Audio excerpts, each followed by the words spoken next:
Korupsi menjadi masalah di berbagai negara. Sebagai tindak kejahatan serius dan paling merugikan, jelas sudah selayaknya para koruptor ini mendapat hukuman yang setimpal untuk menimbulkan efek jera bagi pelakunya dan menjadi contoh serta peringatan bagi para koruptor lainnya. Untuk mengatasinya, masing-masing negara memiliki berbagai cara dan sanksi. Ada yang hukumannya cukup ringan, hanya beberapa tahun saja di penjara, seperti di Indonesia. Ada juga yang tidak segan untuk memberi hukuman mati bagi para pencuri uang negara seperti yang diberlakukan di Cina. Selain itu, ada pula berbagai hukuman lain yang dijatuhkan kepada koruptor. Berikut on the spot merangkumnya dalam 7 hukuman bagi para koruptor.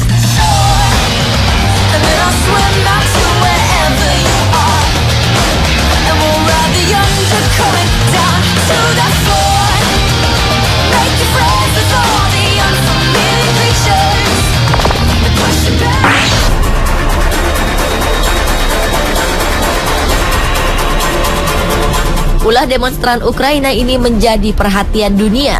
September 2014 lalu, mereka menggandeng politisi Vitaly Zurovsky menuju tempat sampah, lalu membuang sang politisi ke dalamnya. Vitaly tak mengalami cedera apapun. Namun, perasaan politisi ini terguncang hebat setelah sekelompok demonstran melemparnya ke tempat sampah besar di luar gedung parlemen Kiev. Awalnya, Vitaly berpakaian rapi, mengenakan kemeja putih dibalut jas hitam, menenteng tas kerja berwarna gelap, berjalan melewati kerumunan para pendemo. Video lainnya menunjukkan sekelompok pria berteriak ke arahnya, lalu melemparnya ke tempat sampah dengan bagian kepala terlebih dahulu. Particularly, the emotions are running high because Parliament was set to vote on a vetting law, an anti-corruption, it's called lustration law, which people hope will be able to... Saat Vitaly meminta massa tenang, sebuah ban bekas dilempar ke dalam tempat sampah dan mengenai kepalanya. Seorang demonstran memegangi kepala Vitaly, mencegahnya agar tidak melarikan diri dari tempat sampah. Vitaly adalah mantan anggota partai mantan Presiden Viktor Yanukovych yang dilengsarkan paksa Februari lalu setelah menolak menandatangani Fakta Uni Eropa yang memicu protes di seluruh negeri. Ia juga tidak populer di kalangan pemilih setelah ia mengusulkan tindakan keras terhadap legislator anti pemerintah. Ia disebut-sebut sebagai politisi yang korup dan menjadi rezim pro-Rusia.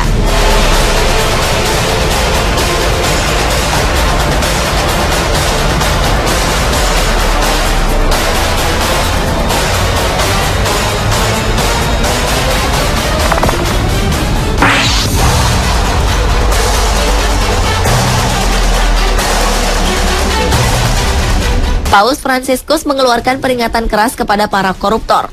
Dalam khotbahnya di Casa Santa Marta, Vatikan, Paus menegaskan perbedaan antara para pendosa yang menyesal lalu bertobat dengan mereka yang menjalani kehidupan ganda dan munafik. Rajin bersedekah, tetapi di sisi lain tetap mencuri dari negara dan kaum miskin. Paus mengatakan lebih baik jika koruptor diikat di sebuah batu penggilingan lalu dilempar ke laut. Ia juga menggambarkan para koruptor seperti batu nisan yang kelihatan putih bersih, tetapi di dalamnya penuh tulang belulang dan kebusukan. Paus Fransiskus juga menyebutkan bahwa orang tua yang mencari nafkah dengan menerima suap telah kehilangan harga dirinya, dan makanan yang mereka beri kepada anak-anak mereka disebut roti yang kotor. Khotbah Paus Fransiskus disampaikan di tengah kerasnya melawan korupsi dalam tubuh Vatikan. Dan pada Mei lalu, Direktur Bank Vatikan dipecat karena diduga terlibat korupsi dan skandal pencucian uang.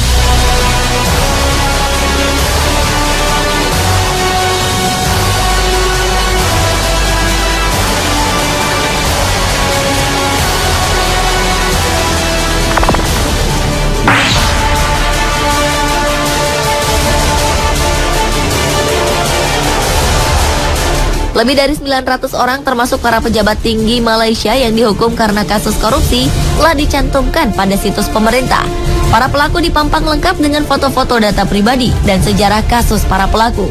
Database para pelaku korupsi dalam bahasa Melayu dan Inggris dipublikasikan di portal resmi Komisi Anti Korupsi Malaysia, MACC, untuk mengingatkan semua orang untuk tidak menerima atau memberi suap. Profil para pelaku korupsi dan suap ini mulai dibuat pada 1 Januari 2010 dan terus diperbaharui setiap 3 tahun sekali. Sebagian para pelaku korupsi tercatat sebagai politisi, pegawai negeri, pengusaha, wira swasta, ataupun anggota masyarakat biasa. Kronologis kasus setiap pelaku dicantumkan secara lengkap dan detail, termasuk besaran dana yang dikorupsi. Beberapa pelaku mengeluh bahwa database mereka yang disebarluaskan ke publik telah mempermalukan mereka. Namun pemerintah menegaskan bahwa masyarakat harus dididik akan seberapa seriusnya pelanggaran korupsi. Kira-kira seberapa panjang ya daftar pelaku korupsi di Indonesia jika dipampangkan seperti ini?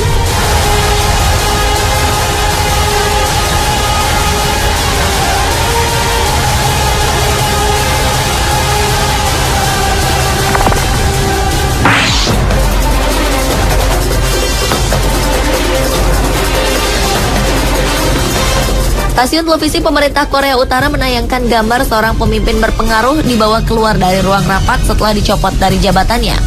Jang Song-taek, paman dari pemimpin Kim Jong-un, dibawa oleh pengawal berseragam dari rapat. Kantor berita resmi Korea Utara menyebutkan Jang dicopot dari jabatannya karena melakukan tindakan kriminal termasuk korupsi.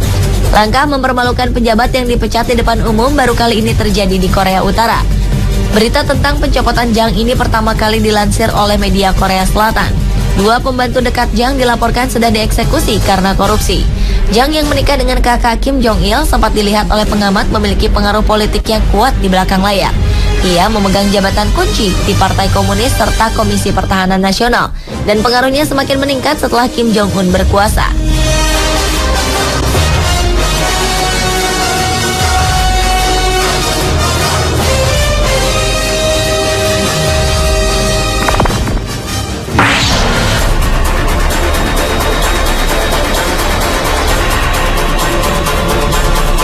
Keberhasilan Hong Kong dalam memberantas korupsi merupakan salah satu faktor pendukung pesatnya perkembangan perekonomian di negeri ini.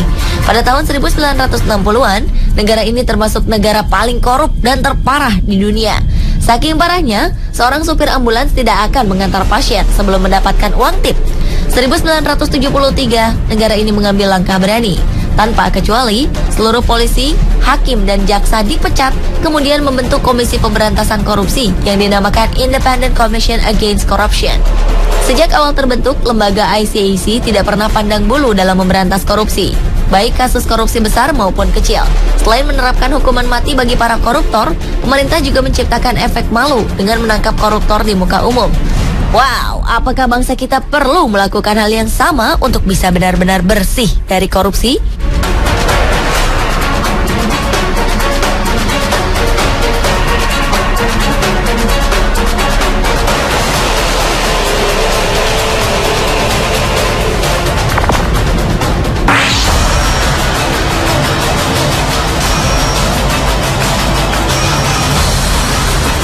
Tokoh politik ternama Cina, Bo Xilai, diusir dari negaranya karena skandal korupsi yang dilakukannya. Mantan pemimpin Partai Komunis ini dianggap telah mempermalukan seluruh negara dengan tindakannya. Selain diadili, ia juga tidak akan menerima penghargaan sebagai mantan orang tertinggi di Partai Komunis. Bahkan keberadaannya akan dihapuskan karena keterlibatannya dalam skandal terburuk yang terjadi dalam beberapa dekade. Tak hanya korupsi, dengan kekuatan yang dimilikinya, ia juga sempat melindungi istrinya, Gu Kailai, dari tuduhan pembunuhan warga Inggris. Akhirnya istri Bo ini dikenai hukuman mati karena membunuh warga Inggris Neil Heywood. Pengusaha asal Inggris ini ditemukan tewas pada November lalu di Chongqing, kota yang dipimpin oleh Bo. Kasus ini terungkap lewat salah satu pegawai Bo yang membeberkan semuanya.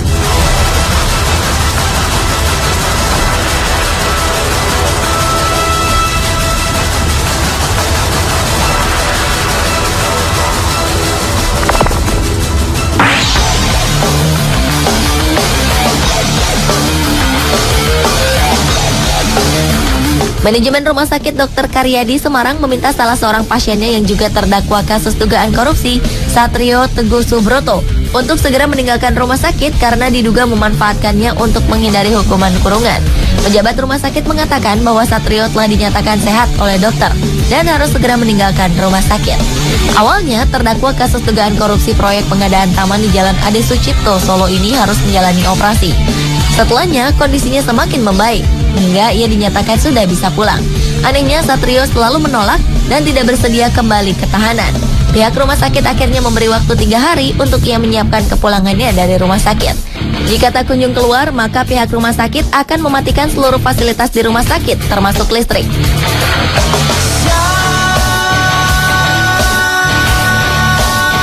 Pemirsa, itulah 7 hukuman bagi para koruptor versi On The Spot.